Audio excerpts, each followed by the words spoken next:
He had died on Thursday today, June 24th, at 61 years old. Aquino, of course, was the son of democracy icons Ninoy and Cory Aquino. He died this morning, according to reports. He was rushed at the Capital Medical Center in Quezon City.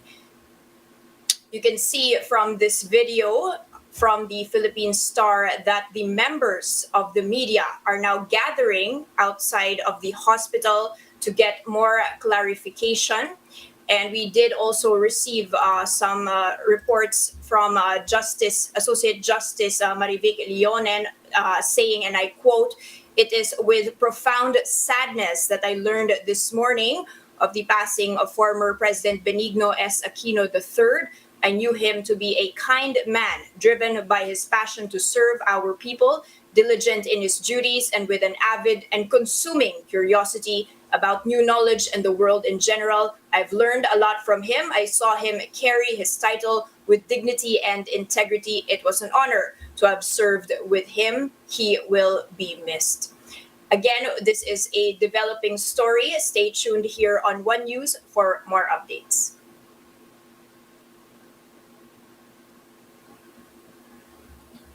Let's check in on some big headlines this morning. Metro Manila and nearby provinces lost as much as 2.1 billion pesos in income for each day of the MECQ in April and in May. That is according to the National Economic and Development Authority, or the NEDA. NEDA Secretary Carl Kendrick Chua said looser restrictions helped temper those losses from the 2.8 billion a day, or a total of 1 trillion pesos in income lost during the stricter and longer lockdowns in 2020. Chua says this underscores the importance of thinking of an effective strategy that gears away from imposing general or widespread levels of quarantine. He added that the strategy should be addressing only the biggest source of risk for spreading the virus while allowing the rest of the economy to operate. NEDA estimates showed that over 1,000 more Filipinos could join the 19 million people in poverty if another 2-week ECQ will be imposed. Chua likewise stressed the need to fast-track the vaccination of workers so we can further reopen the Philippine economy.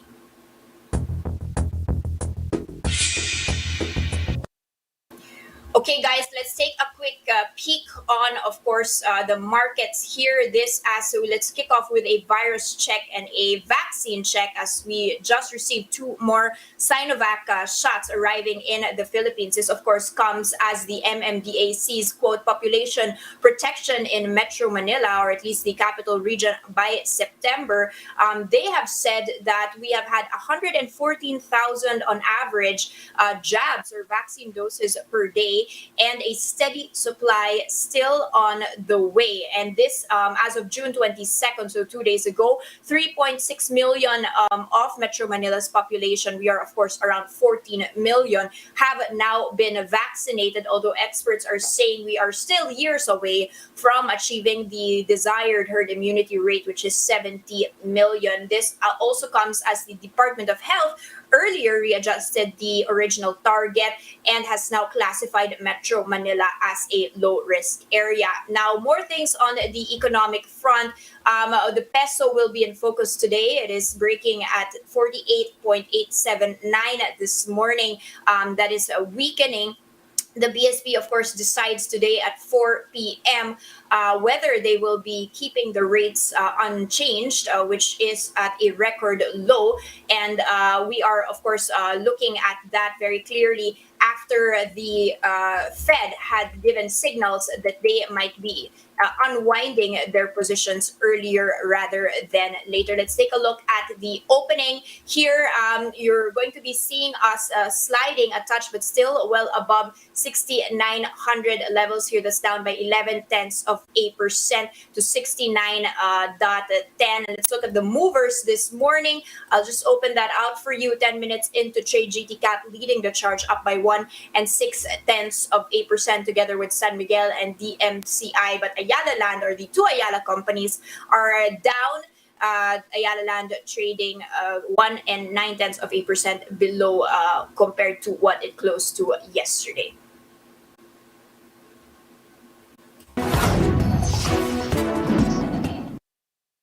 More headlines we're keeping our eyes on. The Energy Department said it will set a competitive process for the grid operators' procurement of reserve power or ancillary services.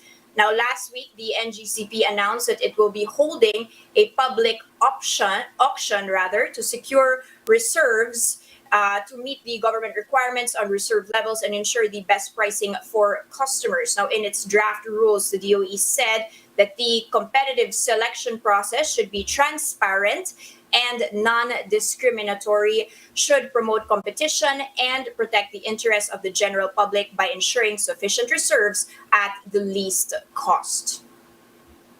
The agency is also looking to require the NGCP to submit a 5-year forecast for power demand and reserve requirements to help ensure that the expected needs are sufficiently covered. And this from the Philippine Star, the Education Department said the next school year may start as late as September 13, 2021. In a statement, the DepEd said that they proposed 3 dates for the opening of the next school year for President Duterte's consideration. Among the other dates for consideration include August 23rd and September 26th. Now, under Republic Act of 7797, the school year may start the first of Monday of June, but no later than the last day of August. But in July of 2020, Duterte signed RA 11480 that allows the president to determine when schools may start if a state of emergency or calamity is in place. The department added that it will continue to improve the delivery of education through blended learning in the coming months. This comes after the president rejected the DepEd's proposal to hold pilot face-to-face classes amid the presence of the more contagious Delta variant. Now let's go back to the capital. We are seeing images again, of course, this as the media has gathered around to find more about the passing. We have reports that, of course, former President Noynoy Aquino, Benigno Aquino III, the 15th President of the Philippines, died today, June 24th. As according to our sources, he was 61 years old. So this is, of course, the hospital where he was rushed early this morning. That is the Capital Medical Center in Quezon City this morning. Now, there have been an outpouring of tributes and tweets from several family members, from government officials as well. This from Mon Kualoping of the PCOO. In his Facebook page, he says, "Thank you, Pinoy. This one I say with all sincerity. Condolences to the Aquino family, his former cabinet members, and loved ones. May the soul of former President Noynoy Aquino rest in peace." We will, of course, be keeping our eyes on this developing story, and we also wish our condolences to the Aquino family. And that is a first look into the business day. Today is June 24, 2021, a Thursday. Catch Businessworld Live. We have a market close at 3:15 p.m. today. I'm Danny Laurel. Mask on, wash hands, and stay safe. Philippines, we are One News.